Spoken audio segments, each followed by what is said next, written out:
Assalamualaikum warahmatullahi wabarakatuh. Salam Peci Mang PDK. Patroli Kepolisian Cegah Covid-19 Satlantas Polresta Palembang, Polisi dulur kita.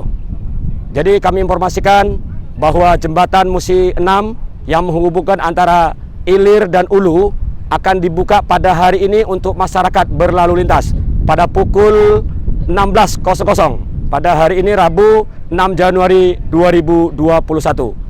Harapan himbauan dari kami kepolisian maupun dari instansi terkait, mari kepada masyarakat ikuti perintah petunjuk petugas yang ada di lapangan untuk tidak menghentikan kendaraan di atas jembatan karena bisa menyebabkan kecelakaan lalu lintas ataupun kerawanan lainnya. Jadi tolong masyarakat yang lewat tidak berhenti, silakan jalan. Yang kedua, kami mengharapkan kita untuk mengutamakan keamanan, keselamatan kita dalam berlalu lintas di jalan raya. Ingat protokol kesehatan.